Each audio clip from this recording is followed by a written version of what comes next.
बहुत समय पहले की बात है। एक छोटे से गांव में एक साधारण आदमी रहता था जिसका नाम आनंद था। आनंद स्वभाव से सरल लेकिन जीवन से हमेशा असंतुष्ट रहता था। उसे हमेशा ऐसा लगता था कि उसके पास जो कुछ भी है वह पर्याप्त नहीं है। वह हमेशा अपने दोस्तों और पड़ोसियों से अपनी शिकायतें साझा करता रहता था। कभी पैसे की कमी की शिकायत करता, कभी खाने के स्वाद की और कभी अपने काम से असंतुष्ट होता। एक दिन आनंद की मुलाकात गांव में आए एक बौद्ध भिक्षु से हुई। भिक्षु बहुत शांत और संतुष्ट दिखाई देते थे।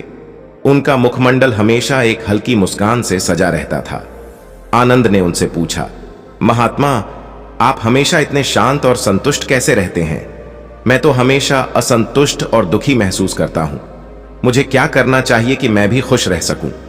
भिक्षु ने मुस्कुराते हुए आनंद से कहा, आनंद, क्या तुम मेरे साथ कुछ समय बिता सकते हो?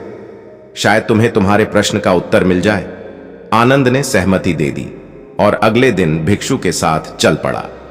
दोनों एक पहाड़ी पर स्थित एक छोटे से आश्रम की ओर चल दिए। रास्ते में वे जंगल से होकर गुजरे। अचानक भिक्षु ने कहा, आनंद, क्या तुम इस जंगल के पक्षियों की आवाज सुन रहे हो?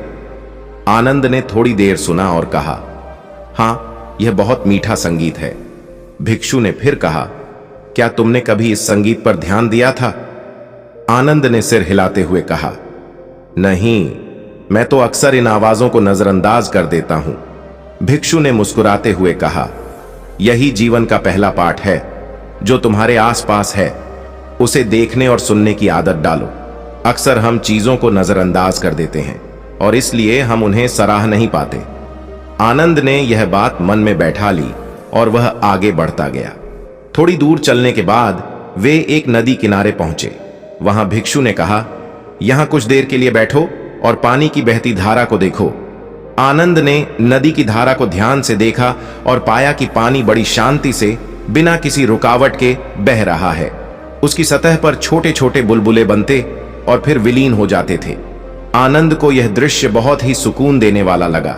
भिक्षु ने कहा, देखो आनंद, यह नदी हमेशा बहती रहती है। इसके पास जो आता है उसे यह अपने साथ ले जाती है और जो इसमें मिलता है उसे अपनाती है। हमें भी इस नदी की तरह होना चाहिए। जो हमारे पास आता है उसे अपनाओ और जो चला जाता है उसे जाने दो। आनंद को धीरे धीरे समझ आने लगा कि संतोष का अर्थ है जो कुछ हमारे पास है उसका आदर और आनंद लेना। लेकिन वह अभी भी पूरी तरह से इस बात को आत्मसात नहीं कर पा रहा था। कुछ समय बाद भिक्षु ने आनंद को एक पहाड़ी की चोटी पर चलने के लिए कहा। जब वे चोटी पर पहुंचे तो भिक्षु ने आनंद से कहा, अब इस नजारे को देखो। नीचे की हरियाली, दूर दूर तक फैली पर्वतमालाएं और नील गगन को देखो। आनंद ने चारों ओर देखा और उसे यह नजारा बहुत ही सुंदर और शांतिपूर्ण लगा।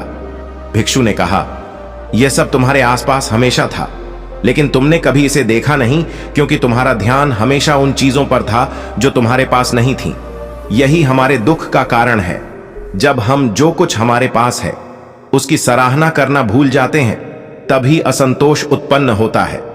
आनंद ने सोचा, यह तो बिल्कुल सही है।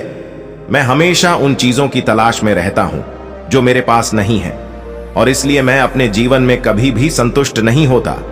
भिक्षु ने फिर कहा, आनंद, जीवन का सबसे बड़ा सुख वही है जो हमें हमारे वर्तमान में मिलता है। अगर हम वर्तमान में खुश नहीं हैं तो भविष्य में भी हम खुश नहीं रह सकते। जीवन हमेशा बदलता रहता है और हमें इसे अपनाना सीखना चाहिए। आनंद की आंखें खुल चुकी थीं।